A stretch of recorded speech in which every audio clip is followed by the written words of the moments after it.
Alright guys, welcome back to another video. Today we are going to be talking about the top 5 bass fishing baits for summertime bass fishing. So let's start with number 5. I'm going to start with any type of moving bait, spinner bait, chatter bait, swim bait. I don't have any right here, but chatter bait, great for grassy, so is a spinner bait. You can use it for grass. The two difference between a spinner bait and a chatter bait is this has a little chatter on it. It does this in the water. You can feel it on the tip of your rod. A different presentation. They're both similar presentation, but definitely different. This one has 2 spinners on it. Spinners go crazy, and these both are killers for summertime bass fishing. Number 4 on the list is a Texas rig. Now I'm talking about a Texas rig craw or creature bait. So number 3 for craw/creature bait I like to use is a ridgetail. So this is in a green pumpkin red flake color. The appendages on these things go crazy in the water. This is top 3 for Texas rig. Next is this full-size brush hog. This is a Cabela's brand. I like to use these Cabela's brands because they're cheap, but they're also really tough and they last. So the 2 brush hogs I would buy brand-wise is the Cabela's brand and Big Bite Baits, because Big Bite Baits always has those great deals. So what this thing does in the water is it's got these two little curly tails, which go crazy in the water. They curl. It's got these 2 little appendages that flap, and then these arms to replicate a creature. So flat out awesome bait. You catch big and small fish on it. I feel like mostly bigger size fish on it.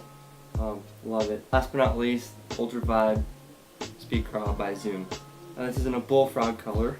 This is my favorite because it's a smaller presentation and it catches the most fish. Not necessarily the biggest fish, but the most fish. I always go out and I try these, and for the whole time I've been fishing, this has been producing the best. Typically, you want to use a Texas rig where there's a lot of vegetation, a lot of log structure laydowns, and you don't want to get snagged. So heavy cover Texas rig. Now how to rig up a Texas rig is you need 3 to 5 wide gap hook. I like to use a 3 or 4 flipping hook or a shaky head. Now a shaky head is a whole different deal. It's not a Texas rig, but it's another way you can rig up these craws. So I'm going to show you how to rig up a Texas rig. So simple.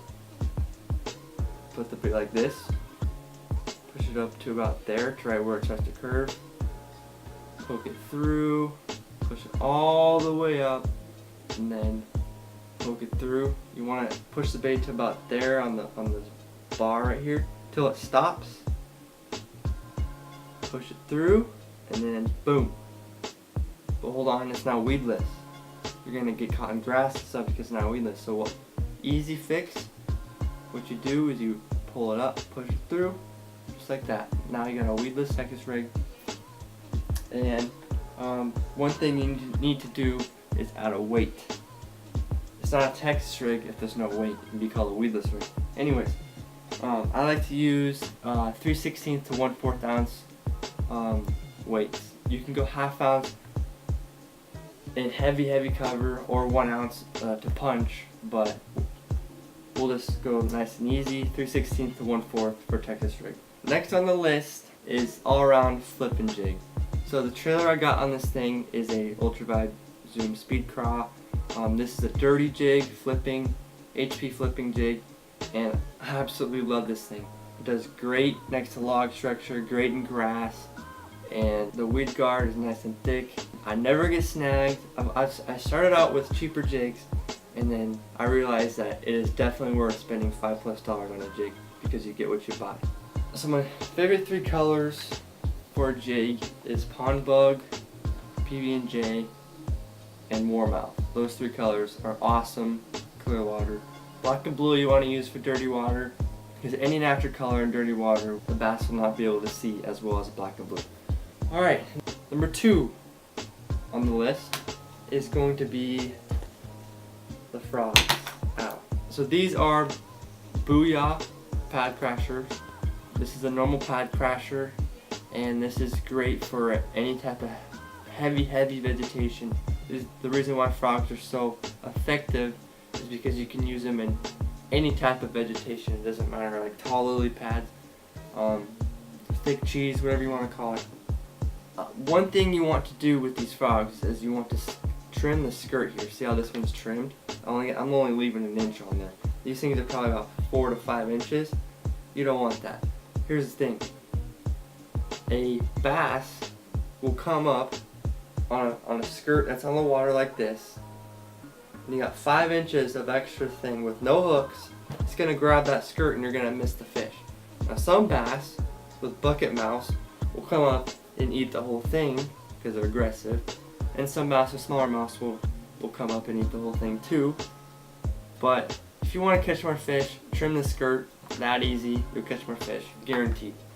Next thing, if you're fishing not as vegetation, let's say there's trees, it's shallower water, there's trees hanging over the water, you're gonna want to cast this thing under that tree.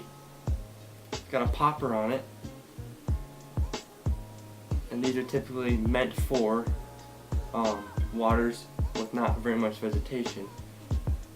So this thing spits out a bunch of water when you're using it, catches a lot of fish, as all of these frogs. Number 1 on the list is going to have to be a Senko. Senkos, they catch a lot of fish. Let's just do 2 favorite colors. I like watermelon red flake and green pumpkin chartreuse. Now, these two, you can either Texas rig like I showed you, or you can wacky rig. So, wacky rig is very simple. Grab the hook, grab the worm, and poke it through the very middle, and boom, you got a wacky rig. Now, I don't know why, but the fish go crazy over this. So in the summertime, you probably hear a lot, use worms, use worms. Senko will catch fish. So thank you so much for watching. I hope to helped you out. Please leave this video a like and subscribe. Thank you for watching. Have a good day.